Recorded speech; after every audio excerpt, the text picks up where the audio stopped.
Hey, ScouterStan, want to talk about Baden Powell. Baden Powell's lifetime was amazing and very influential on scouting, obviously. It is important as adult leaders that we understand where it all came from. Why are we here? That is a critical thing about Baden Powell in his life. Now, honestly, the history of Baden Powell is voluminous, okay? And there's a lot of data that I could cover over many, many episodes. But that is not the point. The point is to understand where he came from. We are celebrating his 163rd birthday coming up. And it's obviously he's not around. He's in heaven. But on February 22nd, 1857, his mother, Henrietta, gave birth to Robert Stephenson Smyth Baden-Powell at home. And that was a very common thing in the Victorian time. There might have been a midwife or something like that. But he was born at home, raised at home, and sent off to school within the British school system. It was a very different time. The late 1850s were very industrial. There was a lot going on, and we covered that in a video before. I'll put a link up there. But I covered a little bit of that, of the origins of where scouting came from in America. And that was around in the 1850s, the late 1850s. In the United States, 1850s, that was just before the Civil War. So, it gives you a little perspective there. It was 1850s? Am I looking at? Yes, 1850s. Got me there. Okay. But as far as when he was growing up, at a very early age, at the age of 8 years old, he actually was writing. He wrote a very interesting thing. It was Laws for Me When I'm Old. Okay. And these were principles that he was writing down so that he could live up to a very virtuous life. He came from a very religious family, so virtuousism was a very big thing, especially in Victoria, England. That being the case, he went through schooling and everything, but by September 11th, 1876, he received a commission to the army. Actually, it was to the 13th Hessians, and he was going to be stationed in northern India. That's where he was going to be, and that's where Baden Powell started his military career as an officer, and went through that whole process. For the next 20 years, he did all kinds of stuff for the militaries. And during that time, he traveled all over Europe, all over Asia, and all over Africa in the service to the king. And because of that, he actually developed a lot of the different practices, because he was spying for the British Kingdom on potential problem militaries that would have problems. There's a whole bunch of stories in there too. So, but generally, he was developing reconnaissance or scouting for the military. And he developed this over a very long time during his career. Then, right around 1899, he was dispatched to South Africa. The South Africa was getting geared up for what became the Second Anglo-Boer War that actually happened there. I believe the South Africans actually refer to it as the South African War. But the Boer War is where he was sent off to with about 1,000 men. He was sent to a little town called Mafeking. And pretty quickly, Mafeking became completely encircled by the enemy. The Boers were Dutch, and the Dutch enemy was actually surrounding this little town with over 18,000 troops. So he had to hold this town with no reinforcements because he was completely surrounded. So he took the community, and he took the men, of course, were running the trenches, and they did all the forces to protect the town and to keep it from becoming during the whole war. Okay, he was doing this. It went on for 217 days without relief. He actually held the town. Him and his men kept the town from being taken. And in that, he had a cadet corps of young men, 9 years old and up, that would do errands, run the mail, clean things, do general work so that the men could actually be on guard and be on the guard post or doing a raid, or the older men would go off and actually do the warring while the younger men would maintain the town. And there was a lot of, there's so many stories, fantastic stories about that. But he quickly, Baden-Powell, BP is what he preferred to be called, quickly understood that young men, given opportunity, can actually do important things. That was unheard of, especially at the turn of the century. It was just unheard of.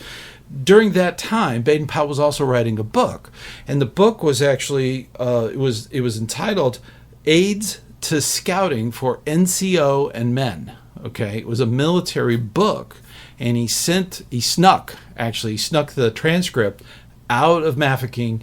It eventually got to his publisher in England, where it was published in that year, right around the turn of the century.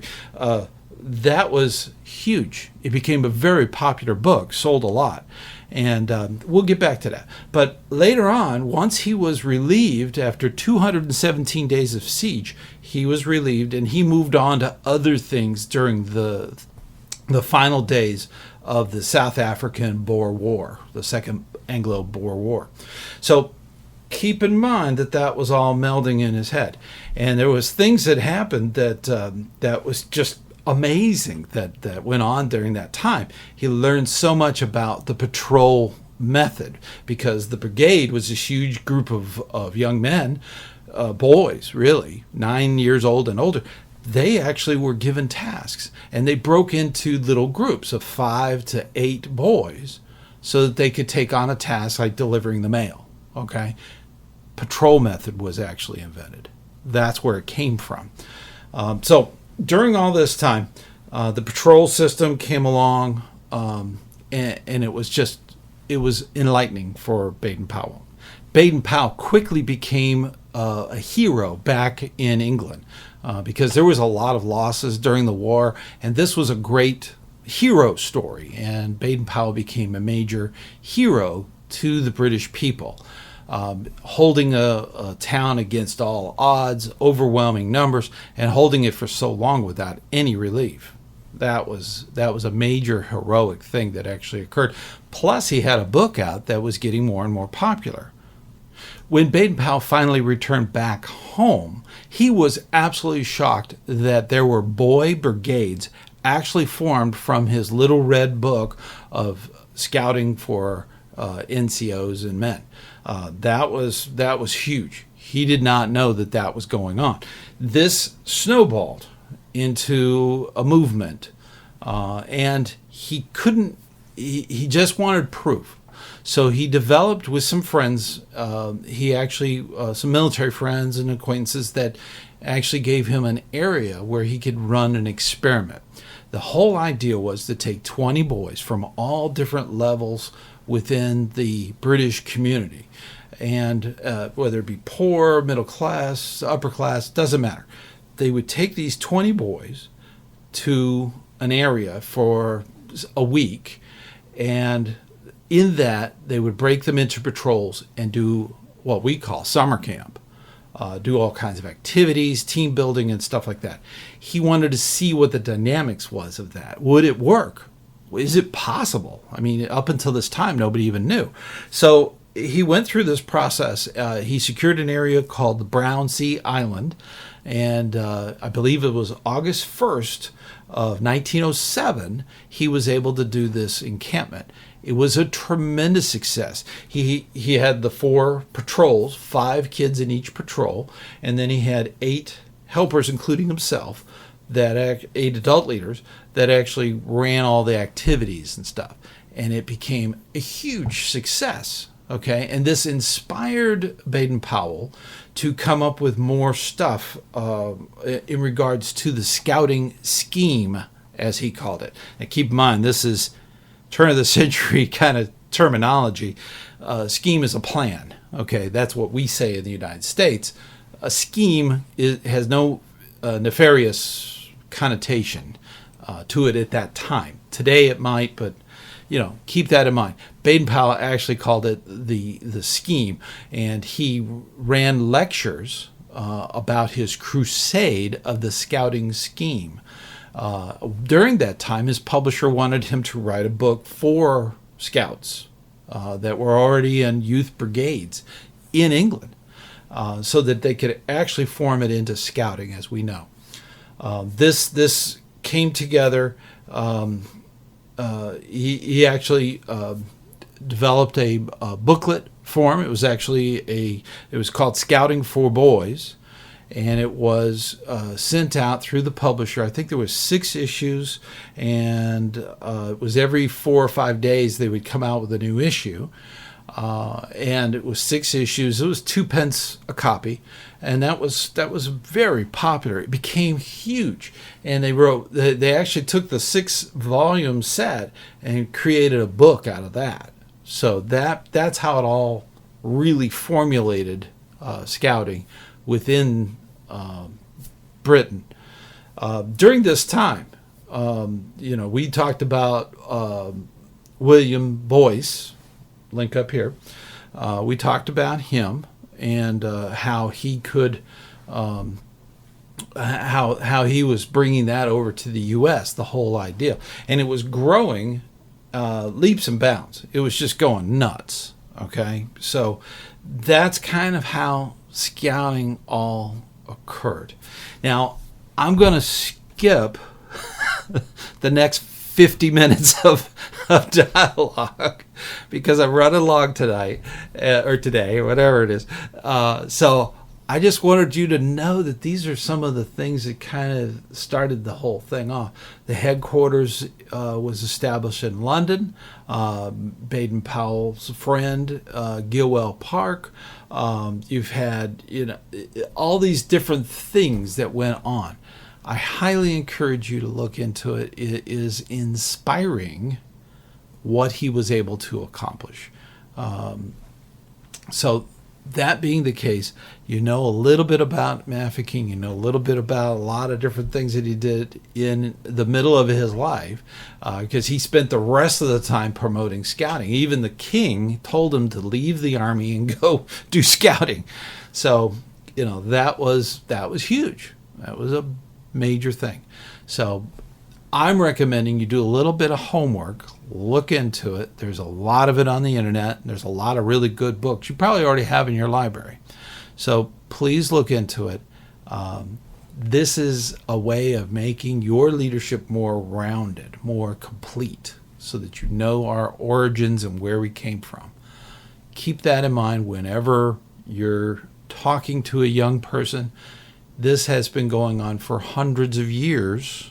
That's what we are doing. We're in our 2nd century, so early, but we've been doing this for some time, and we should know our past, and that's very, very important. So hang in there. I know you do the good job that you always do, and I will see you next week, and I'll see you on the trail.